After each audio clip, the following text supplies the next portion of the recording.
So I did a haircutting class today, and the first thing I want to say is thank you very, very much to everybody over at the Sherman Kennel team. You guys are super awesome. I really appreciate you having me. Thank you so very much. It was also a ton of fun to see everybody again. Mary Joanne, it was great seeing you guys. Thank you for having me. I really, really appreciate it. I also want to thank Elizabeth, my model, and I want to thank my dad, Francine and Shelby, for coming along and showing some support as well. I really appreciate that. We basically did a graduated layered haircut today. We left the top a little bit longer for some versatility. I hope you guys enjoy this haircut. Once again, I want to thank everybody, and I want to thank the Sherman Kennel team. Once again, you guys were super awesome. Thanks for having me. I really, really appreciate it.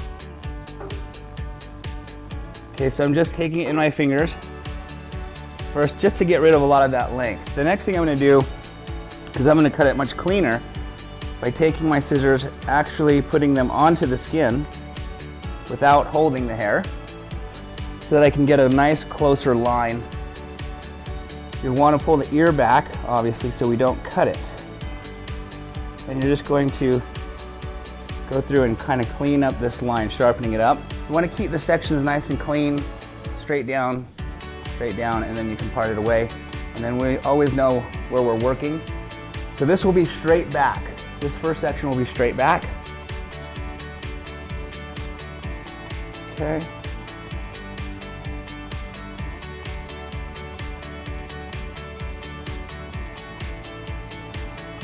And we want to make sure that what we're cutting is a square layer. You want to be careful that your fingers don't do that, because then what you're going to do is you're going to cut the crown too short. As you can see, this will be longer this way, shorter this way. Our fingers definitely have to stay square, so that's something that you're going to want to be aware of, that how you hold your hands.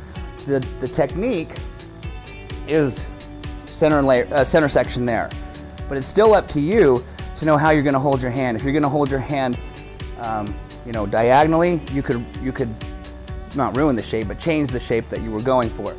If you held your fingers like this, what would happen is you would actually get graduation, where it'd be shorter here and longer there. So it's critical that even though we know what the sections we're supposed to be taking, we're still holding our hands in the exact way in the exact shape that we want to create.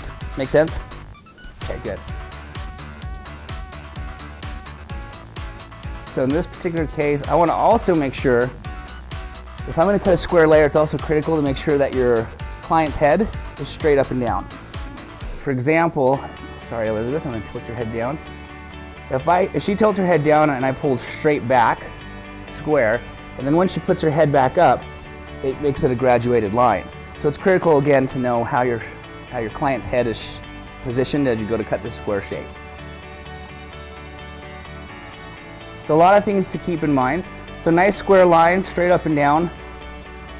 I'm going to do some square layers. I do not want to take the crown area shorter.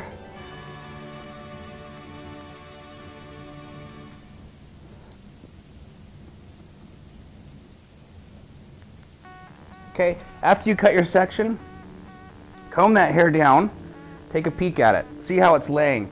See if you like where this comes down. If it's still too long, do it again, do it a little bit shorter. Hopefully it's not too short, because can't do anything about that at that point. So what I'll do is I'll just kind of take it, and I'm just going to move it around so I can see how it lays on the hair. In this particular case, I like where it's laying. I like how it's coming right around the occipital bone, so I'll continue working my way around the head. So the next section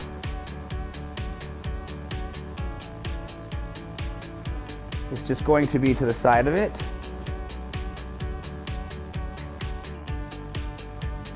Pulling straight back again, constantly making sure my fingers are going straight up to straight down, not diagonally in either direction.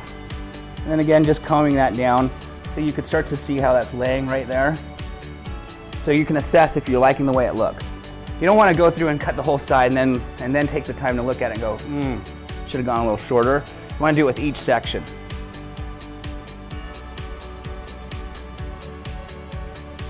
Okay, next section, over directing back to the previous section. I'm going to pull straight out on the side, right above the ear.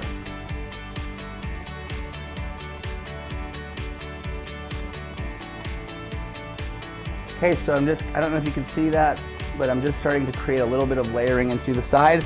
So it won't be so full, the sides. She'll be able to have a little bit more leaner, flatter look on the side. Okay, the section in front of it, over directing slightly back. And combing it down, taking a peek how it's looking.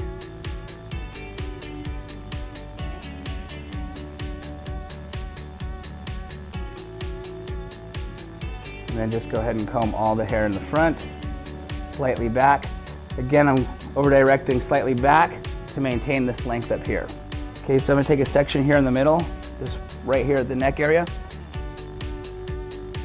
Pulling the hair out. And basically, that layer right there that we were pulling out is our guide. So you could barely see this piece right here. I just pulled out. That's our guide to now start going in towards the neck. Okay.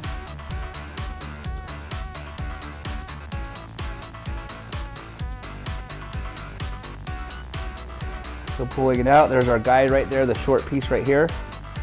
And then we just cut. In this particular case, so now we're going in towards the neck. So we do want our fingers now not to be square, but angled. Okay, next section to the left of it, over directing. You can see the guide underneath that we just cut. Cutting right at that guide.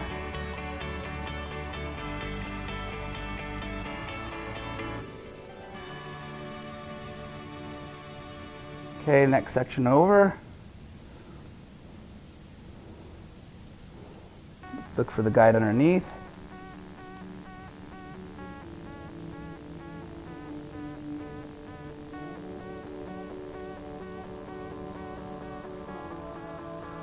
Okay, again, combing it down, taking a look at these last couple sections that I did, making sure I like the way it's laying.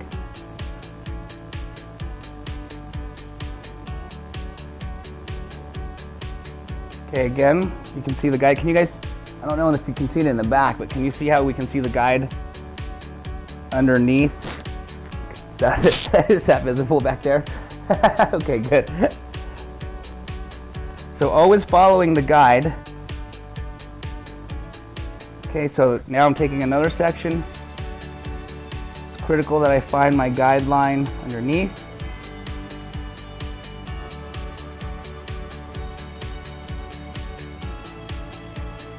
And I'm angling now inwards again on this side.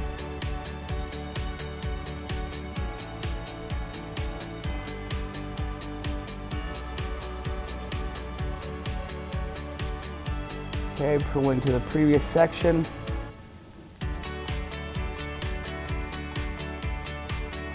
Section over directing back to the following section, looking for the guide underneath, making sure we're on target. Now, one of the last things I like to do when it's this length, if it's longer, it's difficult to do a scissor over comb cross check. I'll just take my scissors in here, and I'm just going to work my way up. And again, just dusting. You see that little, barely anything's coming off. You want to be very careful that you're very steady as you do this, because if you're not, you'll create a hard line or a hole. This piece right there I'll use as my guide.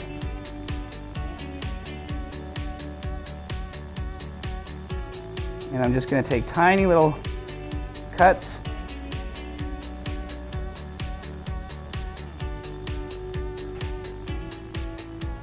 Okay, so I'm just going through and finalizing the connection from what we did earlier to the disconnected part at the top. I don't want it to be disconnected everywhere. It's only going to be disconnected to the underneath. But I do want it to blend in the back because I don't want a disconnected line back here.